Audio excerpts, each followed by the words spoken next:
안녕하세요 학생 여러분. 드론 시스템 설계 수업을 시작하도록 하겠습니다.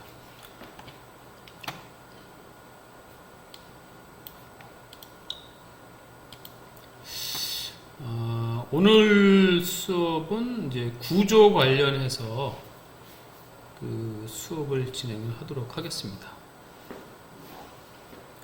자, 구조에 대해서 아마 여러분들이 1학년 때 배우지 않았을까라고 생각합니다. 아마 항공우주공학 개론 뭐 그런 과목이 아마 있는 걸로 알고 있는데 거기서 보통 이제 구조를 다루죠. 그래서 아마 반복이 되는 것도 있을 수 있습니다. 결국에는 이제 우리 드론의 어떤 설계에 필요한 것들은 항공우주공학개론에서 일단 가볍게 타치한 그 분야를 아마 사용을 하지요. 그래서 그 내용과 아마 그런 것도 유사할 겁니다. 그래서 좀 어쩌면 이제 이해가 쉬울 수도 있는데 이미 또 배운 거를 다시 한번 리피트 하는 의미도 있고 또 가르치시는 교수님이 또 틀려서 또 강조하는 게 또 차이가 있을 수도 있습니다. 하여튼 오늘은 구조에 대해서 한번 공부를 해보도록 하겠습니다. 자, 먼저 구조의 가장 이제 기초적인 용어를 먼저 얘기를 할까요? 하중 및 응력이죠. 응력. 자, 하중은 뭐죠? 힘이잖아, 힘. 그죠? 하중은 물체의 운동과 변형을 일으키는 요인이다. 그러니까 뭐 웨이트라고 할 수도 있까요? 하여튼 그런 식이 들어가는 겁니다. 그래서 특히 항공기 구조 설계를 위해서는 하중에 의해 기체에 발생하는 변형을 예측하는 것이 매우 중요하다. 같은 하중이라도 넓은 면에 적용할 때와 작은 면적에 집중할 때 발생하는 변형의 크기가 전혀 다르므로 단순히 하중의 크기로는 구조에 미치는 영향을 결정할 수 없다. 응력은 하중이 작용할 때 그 부재 내부의 저항력으로 단위는 이렇게 표시된다라고 하고 있죠. 요만한 부위도 있고, 요 정도 부위도 있겠죠. 예를 들면은. 그런데, 여기에 이제 하중을 줄 때, 같은 하중을 주더라도 한번 생각을 한번 해봐요. 이 넓은 부위에 들어가는 하중과 조그만 약간 작은 부위에 들어가는 하중이 했을 때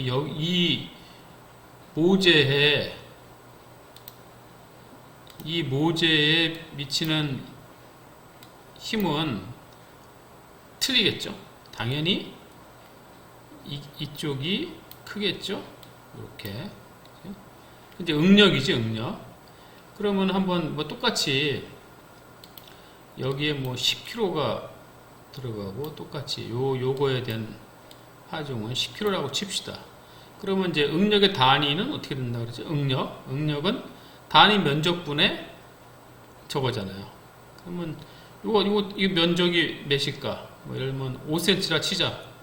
그러면 25에 10. 그렇죠? 여기는 뭐 3cm라고 칩시다. 그러면 3 곱하기 3. 6cm에 10. 자, 그러면은 나오죠? 얼마지? 이거는 뭐 1.66이 36, 뭐 6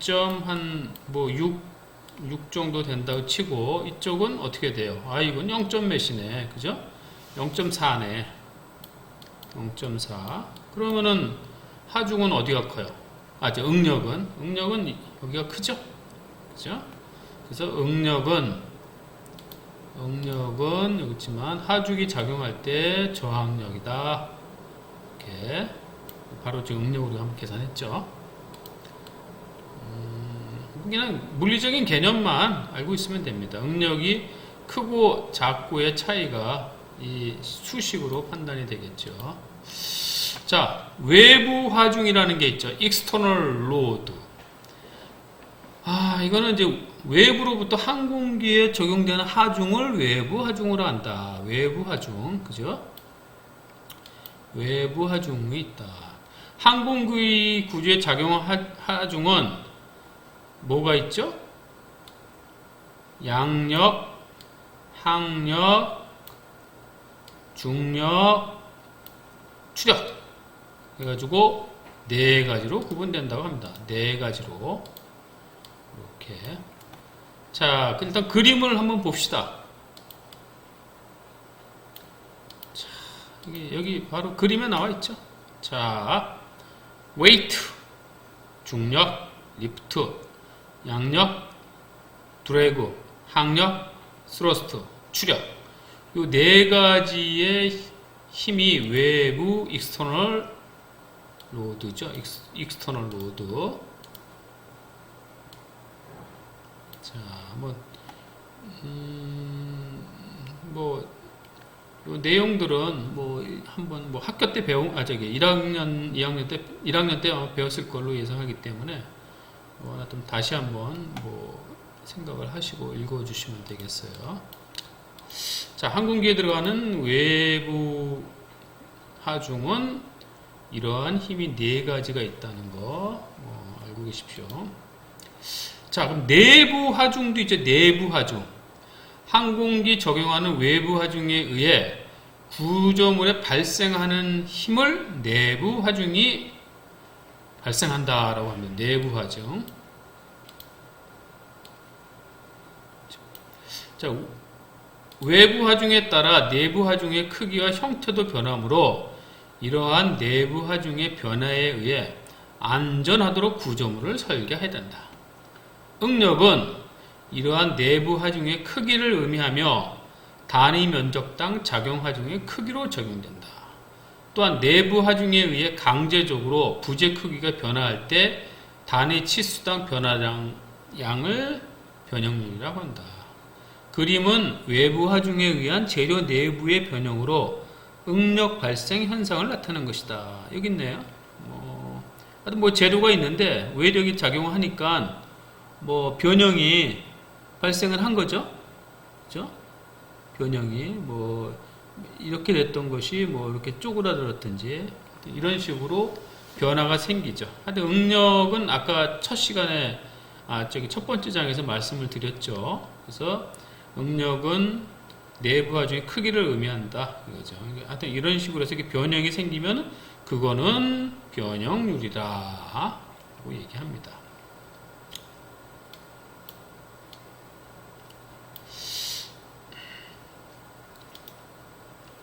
자, 그러면 기체에 작용하는 하중의 힘은, 하중의 종류는 어떤 종류가 있나 봅시다. 하중, 다시 한번, 하중은 뭐라 그랬죠? 물체의 운동과 변형을 일으키는 요인이다 그랬습니다. 자, 인장력이 있죠? 인장력, 텐션 포스, 당기는 힘, 그리고 압축력 있죠? 눌러주는 힘, 그리고 전단력, 크로스로, 여기 있지만, 여기에 이제 전단력이 생기겠죠. 크로스, 쉐어 포스가 생긴다고 합니다. 또 비틀림력, 서로 반대 방향으로 돌리죠. 그러면 또 토션 포스. 자, 굽힘력, 밴딩 포스. 자, 기체에 작용하는 하중의 종류는 텐션, 인장력, 압축력, 전단력, 비틀림력, 굽힘력 이렇게 크게 5가지로 구분이 됩니다. 아마 이 그림도 여러분들이 배운 과목에서 자주 봤던 걸로 알고 있습니다. 그래서 최소한 텐션 포스가 뭐냐, 컴프레션 포스가 뭐냐, 전당력이 뭐냐, 비틀림력이 뭐냐, 굽힘력이 뭐냐 그러면은 우리 이 그림을 항상 머릿속에 생각하고 계십시오.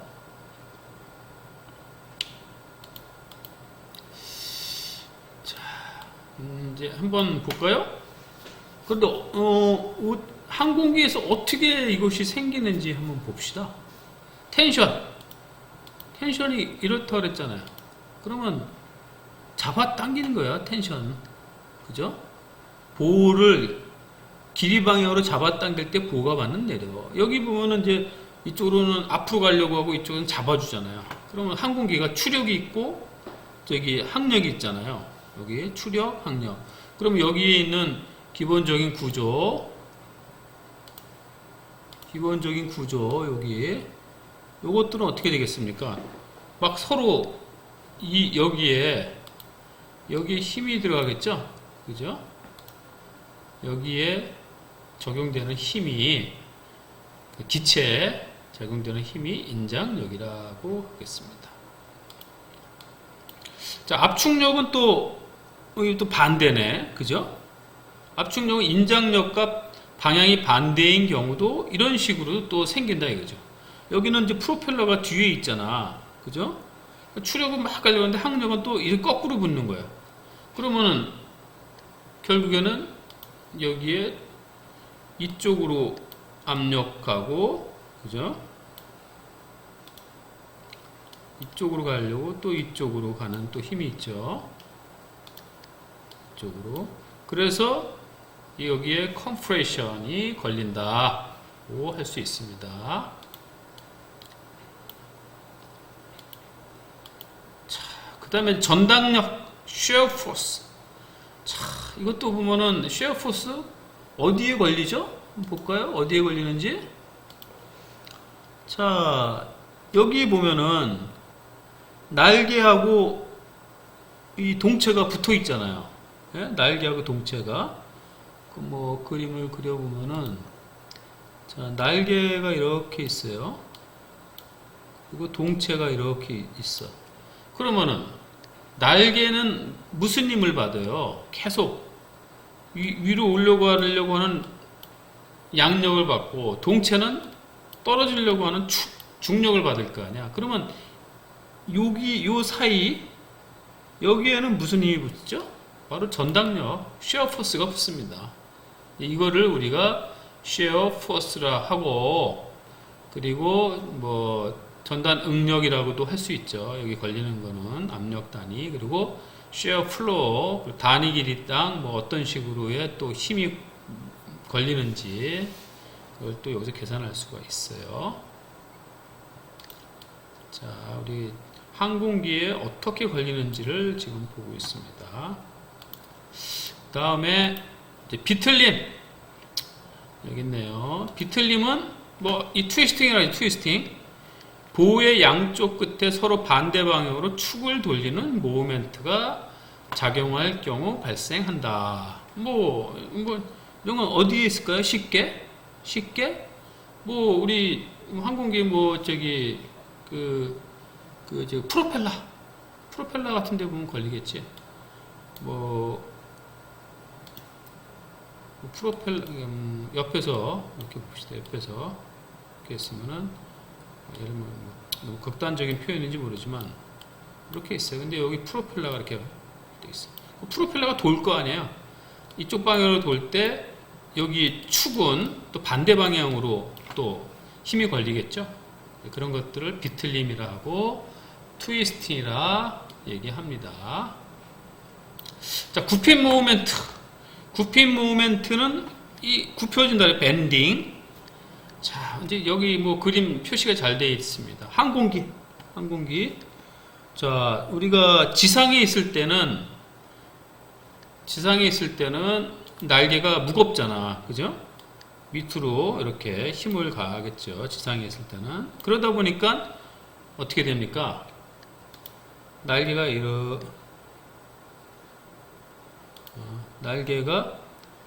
이러고 있다가 이렇게 휘어지지. 밑으로. 그죠?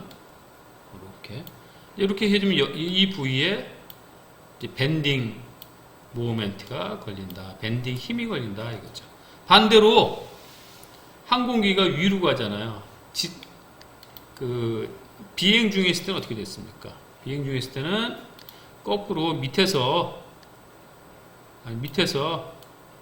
받아 올리는 양력이 걸리잖아요. 그러면 또 마찬가지 항공기가 이런 식으로 날개가 올라갈 거 아니야? 그러면 어디에? 이 부위에 이런 식으로 밴딩이 생기겠죠. 밴딩. 그래서 굽힘 모멘트, 밴딩이라는 게 이 부위에 생긴다. 이렇게 이해를 해주시면 되겠습니다. 자, 5가지 힘이 항공기에 어떻게 적용하는지 봤죠. 자, 이거는 이제 우리가 결국에는 드론도 마찬가지죠. 드론도 여러 가지 종류가 있을 거 아니에요. 멀티콥터도 있고, 수직 이착륙기도 있고.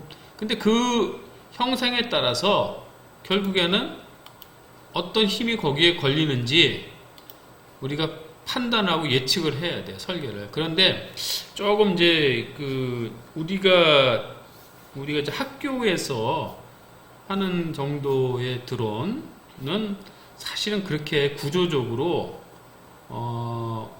구조역학이죠. 구조역학적으로 이렇게 큰 힘이 걸리지 않아서 별도로 계산은 안 하지만 실제적인 좀 웨이트가 나가는 거 또 그 양력과 추력이 큰 그러한 드론은 사실 구조 설계를 해줘야 됩니다. 그런데 제가 알고 있기로는 물론 이제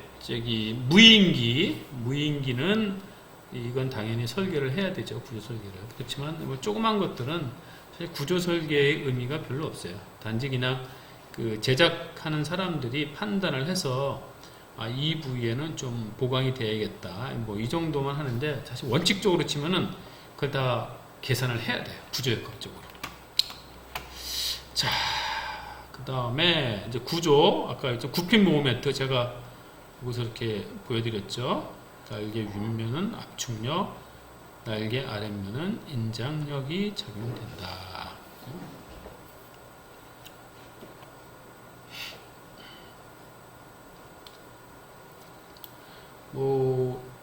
이제 요거에 대해서 잠깐 또 한번 설명을 드릴까요? 지금은 이 날개가 뒷장에서 다시 설명했지만 지금은 이 날개들이 요즘은 이제 이 복합재를 쓰죠.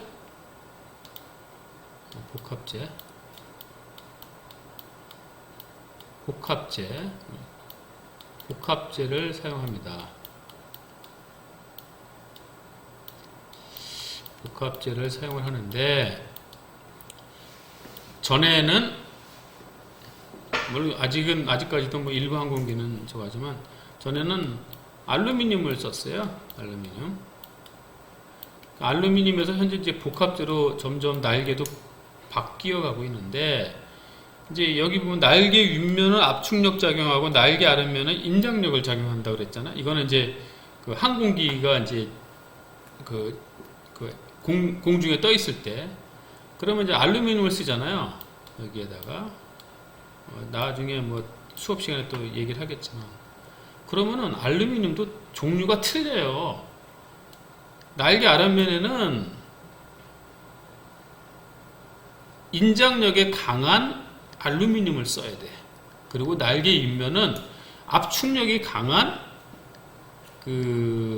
알루미늄 재료를 써야 돼요. 그래서 날개 아랫면은 나중에 배우겠지만 2000 계열이라는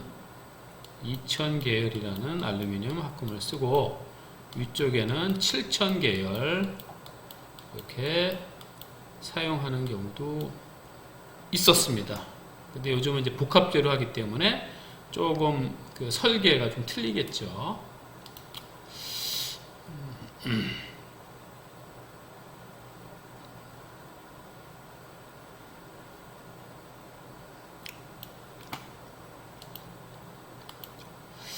자, 그 다음에 이제 우리가 알고 넘어가야 될 것이 하중계수라고 있습니다. 하중계수. 항공기에 작용하는 총 양력을 항공기 중량으로 나눈 값을 하중계수 또는 하중배수라 한다. N. 정상 비행 시에는 하중계수는 양이죠. 양. 플러스. 그러니까 하중계수는 뭐라 했죠? 하지만 항공기의 중량, 항공기의 중량, 웨이트를 양력, 리프트 이거를 나눠준 값이 그렇죠. 그렇지만 정상 비행 시에는 어떻게 돼요? 정상 비행 시에는 하중계수는 양의 값이죠. 플러스 값이 당연히 올라가죠. 아니구나. 이게 거꾸로 됐네요. 그러니까 좀 이상하더라. 예, 죄송합니다. 이게 거꾸로 됐네요. 자, 이제는 항공기에 작용하는 총 양력 리프트를 웨이트로 나눠준 거죠. 그래서 정상 비행을 할 때는 당연히 양력이 크잖아. 그죠? 그렇기 때문에 플러스고 반면에 음의 하중계수는 배명 비행을 한다고. 자, 등속 비행 시에는 n은 1이다. 그리고 n이 1보다 커지면 상승 가속도는 n-1 곱하기 g가 된다. 이렇게 설명이 되어 있습니다. 자, 여기서 우리가 또 하나 알고 넘어가야 될 내용이 뭐냐면 항공기 설계 규정에는 안전을 위해 항공기 임무에 따른 항중 계수의 최대치를 정해놓아요. 최대치. 그게 제한 하중 계수라고 합니다. 제한 하중 계수. 이 얘기는 너무 그 하중 계수가 커지면 어떻게 돼요?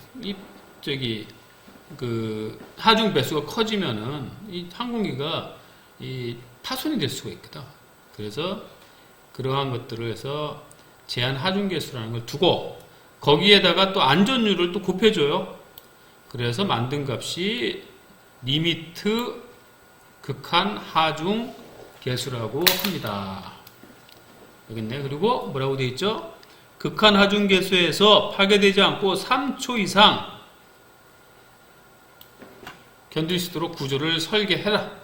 이런 게 있었는데 요즘은 여기 있지만 1990년대 초기에는 안전율 2까지 적용했으나 하중 예측 해석 및 시험 분야에서 기술 가려 축적 점점 현재는 1.2에서 1.5가 흔히 사용된다. 이 얘기는 그만큼 항공기가 가벼워졌다는 얘기를 하는 겁니다.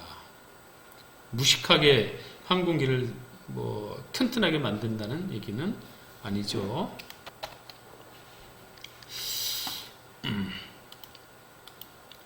자, 이제 다음은 이제 구조 형식에 대해서 한번 또 볼까요?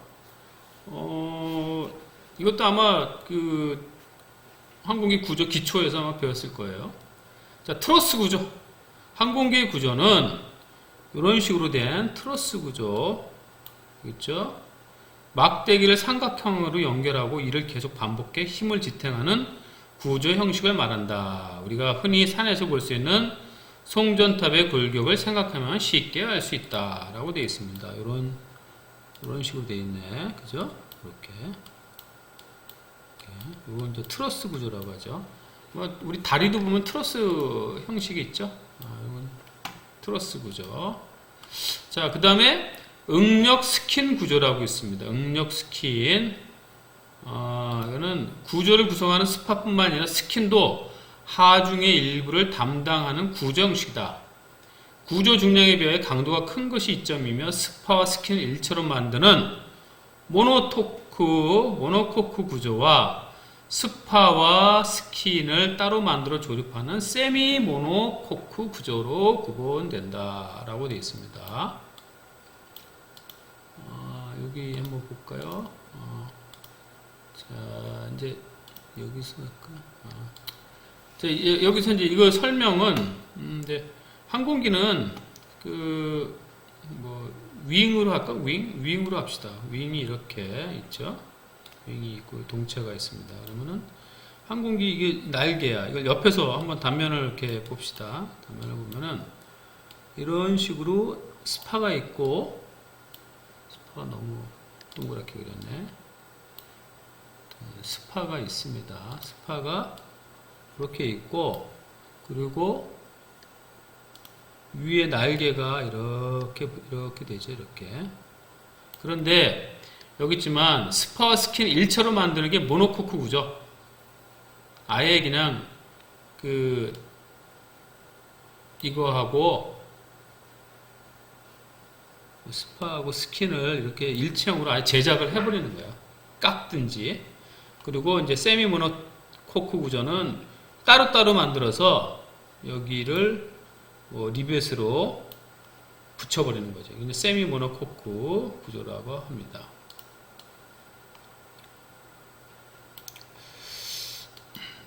그런데 요즘은 스파와 스킨을 따로 만드는 세미 모노코크를 사용하지 않고 스파와 스킨 일체로 만드는 모노코크를 선호하죠. 왜 그러냐면은 뭐 잠깐 생각을 해도 그렇잖아요. 이거하고 요거 만들어서 조립을 해야 되잖아. 그러면 공수가 많이 걸리잖아요. 그런데 이걸 아예 처음부터 붙여놓은 걸 만드는 거야. 이렇게. 그러면은 요거하고 요거 붙이는 공수가 안 들어가잖아요. 물론 이제 처음 만들 때는 좀 공수가 들어가지만 하여튼 근데 결론적으로 이렇게 되면 요게 더 원가적으로 절감이 되고 또 구조적으로 좀 안정적인 면도 있다고 합니다. 그래서 요즘은 세미 모노코크 구조를 많이 사용을 하고 있습니다. 자, 모노코크 구조 여기 있네요.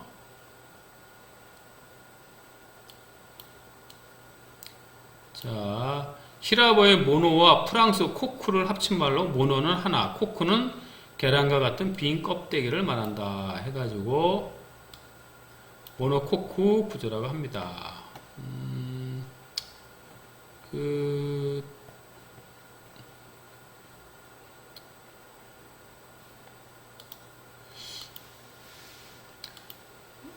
하여튼 여기 장점도 있죠. 그죠? 장점도 있지만 여기 있지만 스킨 스파 보강제 구분형 일체 구조형 프레임이라 했죠. 이런 식으로 모노코크. 그런데 이게 이제 장점이 있는 거라.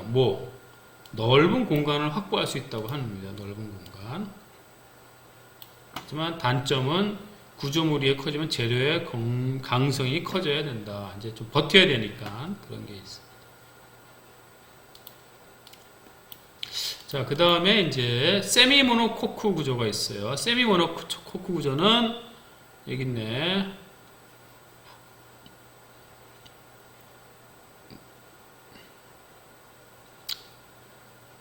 여기 있네요. 세미 모노코크 구조는 넓은 공간뿐만 아니라 큰 힘도 견딜 수 있다. 그리고 외면의 공면 처리가 가능하므로 현대 모든 거의 항공기들이 세미 모노코크 구조로 이루어져 있다고 생각한다. 그죠? 그런데 아까 제가 잠깐 말씀드렸죠. 이것들을 여기를 아예 그냥 이제는 가공공수 조립하는 게 힘드니까 이걸 아예 일체형으로 만드는 경우가 요즘은 점점 많아지고 있습니다.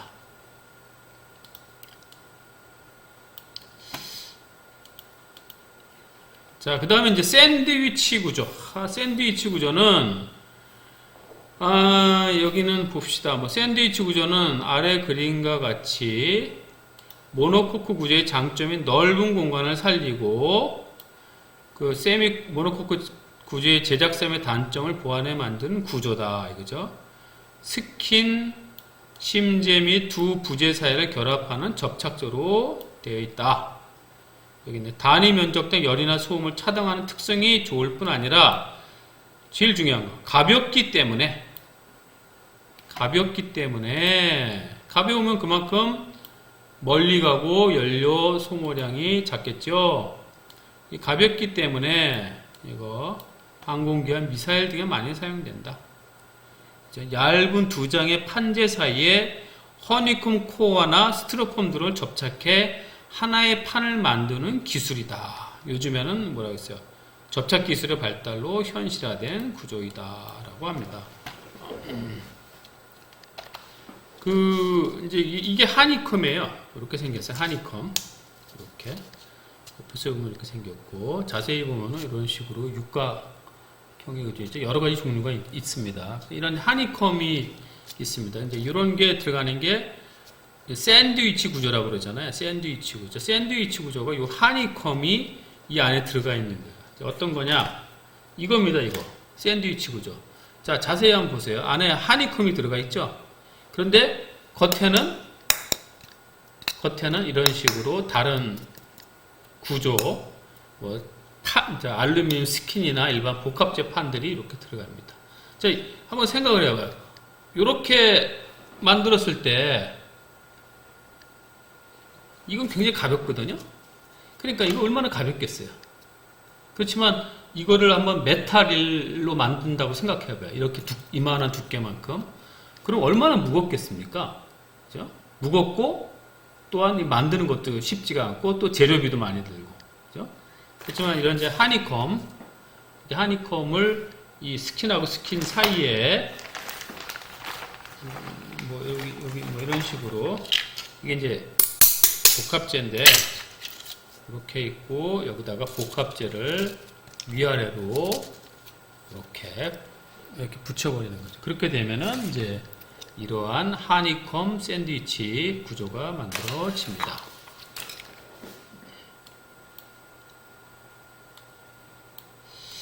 자, 제가 이제 여기 샌드위치 구조 설명을 드렸죠. 그림이 이렇게 생겼네요. 여러 가지 또 하니컴의 종류는 여러 가지가 있어요. 거품형, 발사형, 허니컴, 파도형 해가지고 결국에는 이런 식으로 페이스, 시트 중간에 요게 이제 뭐냐? 요게 이제 접착제예요. 접착제. 어디시브라 그러죠? 어디시브가 뭔데요? 접착제. 요것이 어디시브. 그리고 페이스 시트가 아까 말씀드린 알루미늄 판때기나 그렇지 않으면 일반 복합재 스킨들을 사용을 합니다. 그래서 이것들이 이제 하니컴 구조라고 합니다.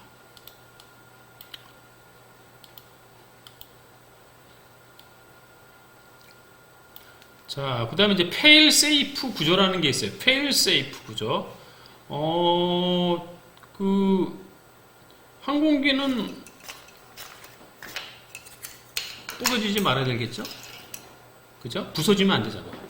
근데 혹시 부서질 때를 대비해야 된다고요.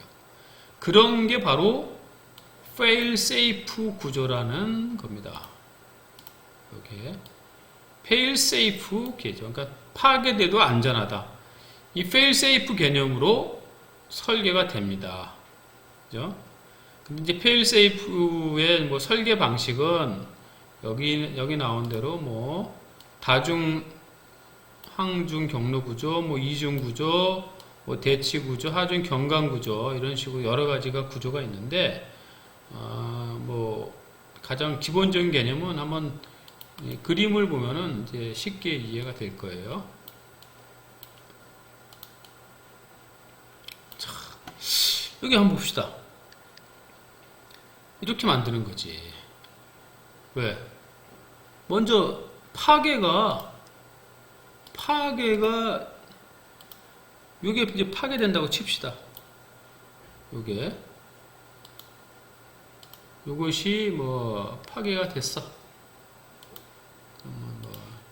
이것이 이제 파괴가 됐어요. 그럼 어떻게 돼? 요거하고 요거 사이가 벌어질 거 아니야. 그런데 뭐가 있죠? 또 거기에 이게 있는 거네. 이러한 부품들이 붙어 있는 거예요. 그렇게 되니까 이 부품과 이 부품이 요걸 파괴되어 떨어지더라도 요것도 버티고 있잖아요. 그죠? 요런 게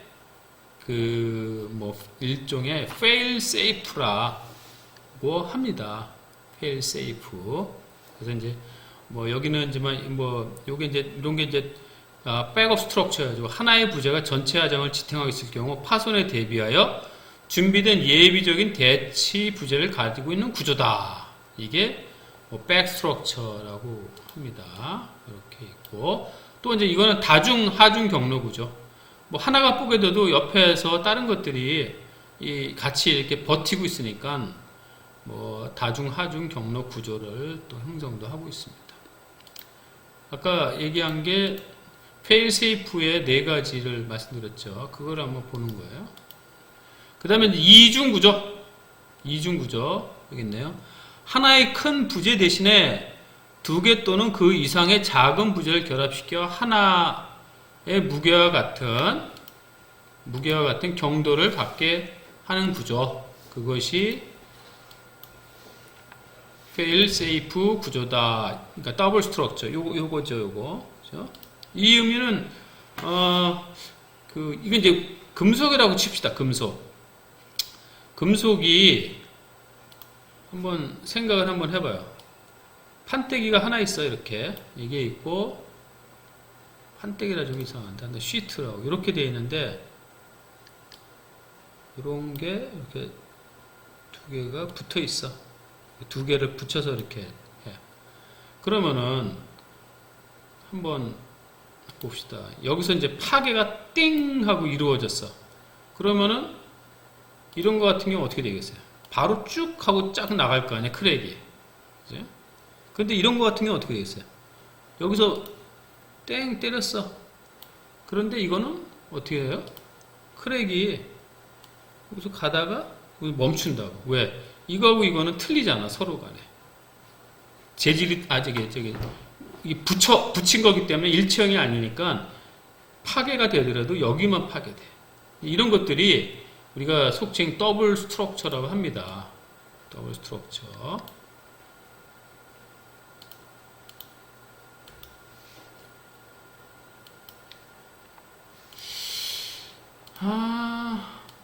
자, 잘 안 되네. 자, 그리고 이제 하중 경감 구조라고 있네요. 부재가 파손되어 강성이 떨어질 때 강성이 떨어지지 않는 구조 부재에 하중을 전달하여 파괴가 시작된 부재의 완전 파손 또는 완전 파단 또는 파손을 방지할 수 있는 구조로 강성이 떨어지지 않은 부재가 그 이전보다 더 많은 하중을 지지하도록 하는 구제라 이거죠. 자, 이거는 이제 뭐죠? 이것도 마찬가지. 이제 두 개가 있는 거예요, 두 개가. 요 A 판때기가 있고 B 판때기가 있는 거예요. 그래서 어떤 게 하나가 파손이 돼 있어도 이게 다른 게 떨어지지 않기 때문에 그 이전보다 더 많은 하중을 견딜 수 있도록 하는 거. 이런 것이 이제 하중 경감 구조. 서로 분산을 시키는 거죠. 뭐 일종의 여기 나오는 요 백스트럭처하고 약간 좀 비슷한 개념이죠. 그렇지만 이거는 이게 나갔을 때 이게 쓰는 거고 이거는 서로 간에 하중을 좀 분산을 시키는 거죠. 하중 경감 구조라고 있습니다. 자, 구조 설계 때 이제 구조 설계할 때 이제 날개, 동체, 꼬리 날개, 엔진 마운트 있는데 이제 한번 이제 각각에 대해서 간단하게 한번 우리가 짚고 넘어갑시다. 날개 설계할 때 고려 사항이 뭔가? 날개 설계. 여기 있네요. 물론 일단 날개는 가장 중요한 구성품이잖아요. 이거 항공기에. 그래서 항공기에는 어떤 날개의 단면의 형태, 평면의 형태는 항공기 운항 목적과 운항 속도 등에 따라서 상당히 틀립니다. 이것도 아마 배웠으리라 예상하는데 잠깐을 보면은 잠깐 뭐 기억나시는 게 모르겠는데 이렇게 동체가 있어요. 근데 날개가 위에 붙는 경우도 있고 또 중간에 붙는 경우도 있고 또 이렇게 밑에 붙는 경우도 있죠. 날개들이. 여러 가지 형태예요. 또 날개도 또 뭐 델타도 있고 날개가 뭐 이런 식으로 델타형도 있고 그죠? 이런 식으로도 있고 뭐 참 이렇게 테이퍼형도 있고 그래서 하여튼 이런 식으로 날개 형태들은 각각 그 특징에 따라서 적용을 합니다.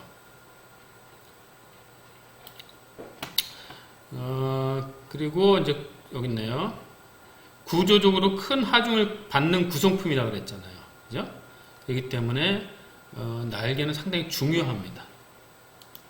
자, 성능상의 요구 조건은 뭐라고 되어 있어요? 항공기를 수명 기간 동안 안전하게 운영할 수 있는 능력을 제공해야 된다. 그리고 운영 시의 안정성, 순항 속도, 항속 거리 등은 날개 설계 시 1차적인 고려 요소이다.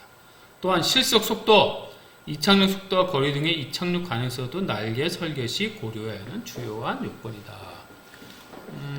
우리가 이제 그 시간 되면 아마 실습도 하고 일부 드론도 한번 제작을 해볼 수 있지만 우리가 이제 드론도 여러 가지 종류가 있다 그랬잖아요. 큰 대형 드론도 있고 멀티콥터가 있는데 멀티콥터 같은 경우 이거 동체가 있고 여기에 이렇게 조그맣게 나와서 여기에 이제 블레이드가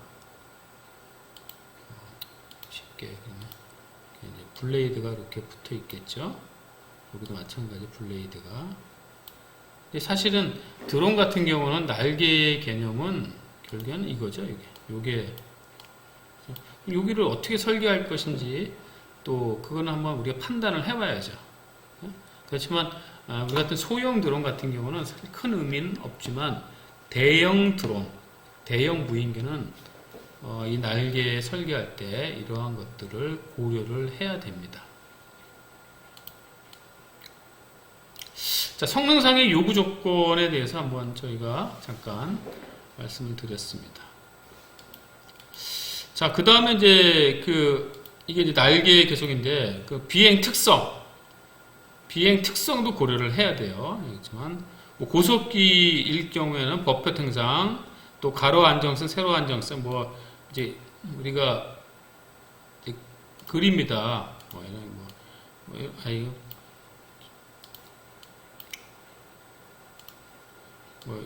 이 가로, 세로, 비가 또 중요하거든요. 또 이렇게 나와 있는 날개도 있고, 그래서 이 가로와 세로의 비, 이런 것들이 다 고려를 해야 됩니다.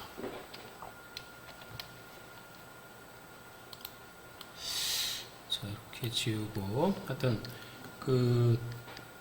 날개 비행 특성을 한번 고려를 하셔야 되겠죠. 여러 가지 있는데, 버핏이라는 거는 날개가 이렇게 있으면은, 이 날개의 표면과 이 공기의 어떤, 이게 뭐랄까, 이 이물질들이 서로 다른 물질이 이렇게 경계가 되다 보면은, 약간의 어떤 진동이 생깁니다. 그런 것들을 우리가 이제 버핏이라고 얘기를 합니다. 자, 이제 동체도 이제 설계를 할 때, 여기 있네요. 동체는 각종 주요 장비 장착과 유인기 경우는 조종실, 조종사, 탑승 공간을 이루며 무인기 경우에는 여기는 각종 임무 장비 및 위성 안테나 등을 장착하게 된다. 그죠? 그리고 내부 연료 탱커, 착륙 장치 등을 지지하게 된다. 그래서 동체는 이러한 구조가 있다고 얘기를 합니다. 동체도 실제 우리가 드론 같은 경우도 안에 사람이 안 탄다는 무인기를 개념으로 하면은 그 부위에 상당히 많은 물건들 또 카메라 등들도 장착되어 있기 때문에 동체의 그 공간을 많이 확보하는 그런 설계적인 요구 조건이 있겠죠. 자, 요거 이제 꼬리 날개는 수직 꼬리 날개와 수평 꼬리 날개로 이루어지며 각각의 꼬리 날개는 안정판과 조정면으로 구분된다. 안정판은 조정면을 지지하고 있으므로 강도가 커야 한다라고 되어 있고, 수직 꼬리 날개의 구조는 날개의 구조와 유사하며 동체에 고정되어 있는 수직 안정판과 이것의 힌지로 연결된 러더 등을 움직여서 좌우로 비행 방향을 조정할 수 있다. 수평 꼬리 날개는 동체와 연결된 수평 안정판이 있고 이것은 엘리베이터가 힌지에 연결되어 있다. 근데 무인기에는 그렇게 영향을, 무인기는 거의 없겠죠. 그렇지만 대형 무인기는 이 꼬리 날개도 있어야 됩니다. 그래서 여기서 이제 우리가 고려를 해야 될 것 같은 경우는 있네요. 안정판은 조정면을 지지하고 있으면 강도가 커야 된다고 되어 있네요. 그죠? 안정판과 조정면. 여기서 이제 안정판이라는 거는 동체 이렇게 있다고 치고 뒤에서 보면 이제 위에서 보면 이렇게 그런 식으로 허리젠탈 스테빌라이저가 있고 요게 이제 안정판이죠. 그 옆에서 보면은 뭐 이런 식으로 버티컬 스테빌라이저가 있습니다. 이것이 이제 우리가 안정판이라고 그러고 그리고 여기에 붙이는 것들이 이제 러더 그렇지 않으면 엘리베이터가 장착이 되지요. 자, 그리고 이제 엔진 마운트. 엔진 마운트 상당히 중요합니다. 엔진이 파괴가 되면은 무슨 문제가 생깁니까? 항공기가 추락하잖아요. 그죠? 그래서 엔진 마운트가 상당히 중요합니다. 그래서 엔진 마운트는 보통 형상이 복잡하잖아요. 요것들인데 상당히 복잡하죠. 요것들은 결국에는 타이타늄을 쓰든지 스틸을 씁니다. 현재로서는 가장 강하기 때문에 용접을 해서.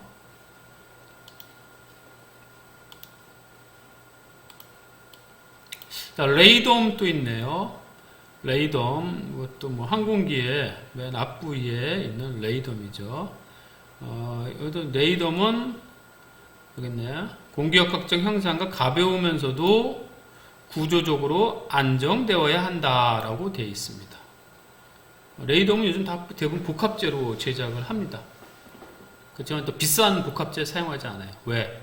잠깐만 파손이 자주 되거든. 그래서 비싼 복합재를 사용하지는 않습니다. 자, 이런 식으로 해서 전반적인 그 구조에 대해서 말씀드렸고, 이제 이게 글로벌 호크 기체입니다.